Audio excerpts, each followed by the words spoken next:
Përshëndetje. Mirë se vini në videon e radhës, ku sot do të flasim për sistemin financiar. Sistemi financiar është një nga komponentët më të rëndësishëm të një ekonomie. Ai siguron shërbimet kryesore, pa të cilat nuk mund të funksionojë një sistem ekonomik modern. Sistemi financiar i një vendi është tërësia e tregjeve dhe institucioneve financiare që në bashkëpunim me njësitë ekonomike, ndërmjet mekanizmave dhe instrumenteve financiare, realizojnë një shumëllojshmëri marrëdhëniesh monetare në formën e shkëmbimeve apo përdorimeve të tyre për nevoja të caktuara. Pra, në qendër të kuptimit të sistemit financiar, janë tërësia e marrëdhënieve monetare që nënkuptojnë kryerjen e njëpasnjëshme të një sër transaksioneve si vazhdim logjik dhe funksional i tyre. Roli i sistemit financiar shihet në 4 drejtime kryesore. Sistemi financiar ofron kredi për të mbështetur blerjen e madhrave dhe shërbimeve dhe kryerjen e investimeve. Sistemi financiar ofron mekanizmat për kryerjen e pagesave në formën e parave të gatshme, të çeqeve dhe të shumë instrumenteve të tjera pagesash për transaksionet. Përmes shërbimit të dhënies së kredisë dhe sigurimit të mekanizmit të pagesave, sistemi financiar krijon mundësi për krijimin e parasë. Sistemi financiar siguron një fitueshmëri për zotëruesit e kursimeve dhe njësitë ekonomike kursejnë për të konsumuar më shumë në të ardhmen. Dy janë funksionet më të rëndësishme të sistemit financiar: kryerja e pagesave për transaksionet dhe kanalizimi i kursimeve dhe përdorimi i tyre për investime. Pagesat për madhra dhe shërbime, kursimet, dhënia dhe marrja hua, si dhe investimet, janë veprimtari që kryhen në kuadrin e sistemit financiar. Sistemi financiar përbëhet nga 3 komponentë kryesor. Instrumentet financiare, të cilat përfaqësojnë dëshmitë dokumentare të detyrimeve lidhur me këmbimin e burimeve ndërmjet palëve kontraktuese. Tregjet financiare, të cilat përfaqësojnë mekanizmat ndërmjet të cilave blerësit dhe shitësit tregtojnë instrumentet financiare dhe përcaktojnë çmimet e tyre.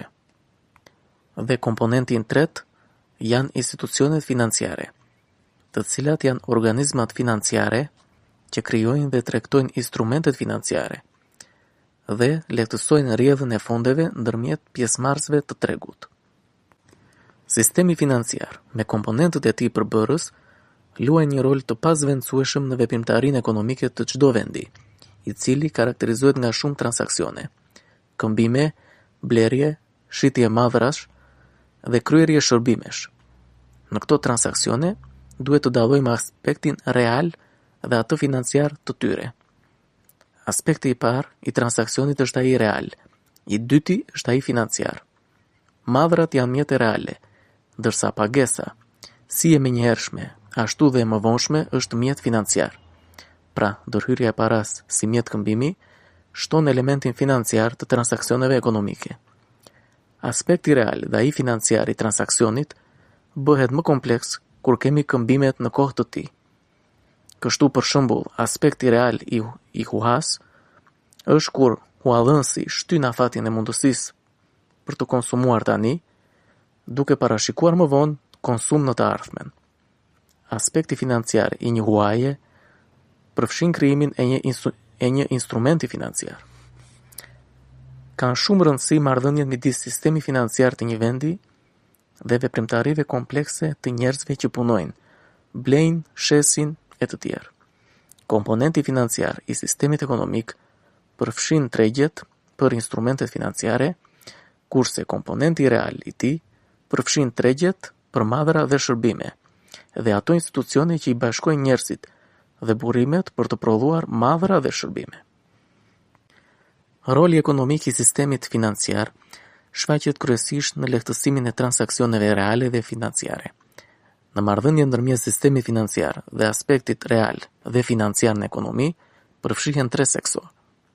Sektori biznesit, sektori ekonomisë familjare dhe sektori shtetëror.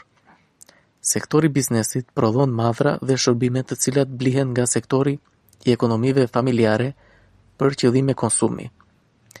Sektori i ekonomive familjare siguron punën dhe inputet produktive të nevojshme për sektorin e biznesit në këmbim të pagave dhe kompensimeve të tjera.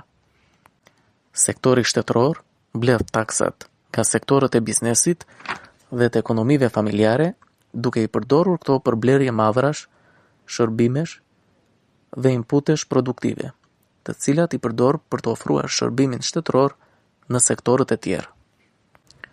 Kursimet i sigurojnë sektorit të biznesit mundësinë për të zgjeruar aktivitetin e prodhimit.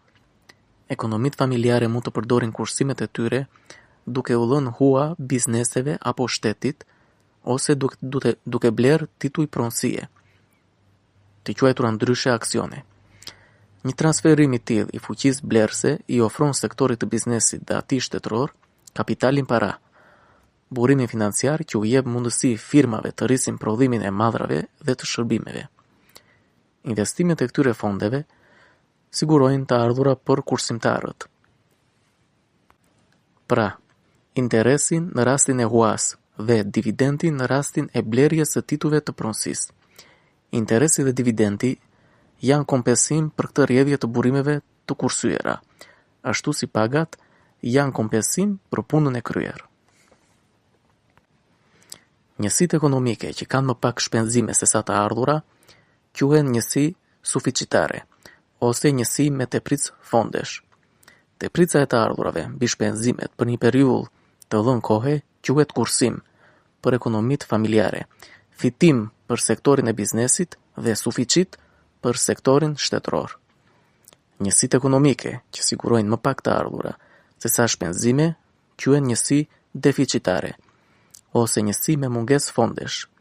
Mungesa e fondeve është rrjedhoj e domosdoshmërisë së kryerjes së shpenzimeve ose investimeve për të cilat nuk mjaftojnë burimet e krijuara nga veprimtaria ekonomike.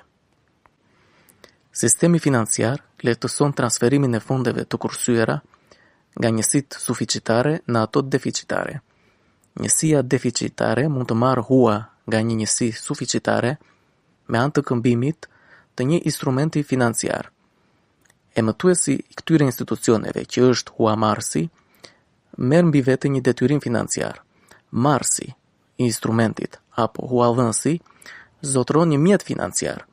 Shkëmbimi i kursimeve me mjetet financiare kryhet me efektshmëri dhe shpejtësi në tregjet financiare, që përfaqësojnë vende të specializuara për këmbimin e instrumenteve financiare. Një ndihmë të rëndësishme në këtë proces japin edhe institucionet financiare, të cilat luajnë rolin e ndërmjetësit midis huadhënësve dhe huamarrësve. Procesi i ndërmjetësimit financiar ka rëndësi të madhe për kanalizimin e fondeve të kursyera në investime. Dhe të tre komponentët përbërës të sistemit financiar kanë lidhje organike ndërmjet tyre, dhe secili prej tyre ka një ndikim të madh në efektshmërinë e sistemit financiar të një vendi. Kjo ishte tema për sot, do të shihemi në temën e radhës në vidion tjetër.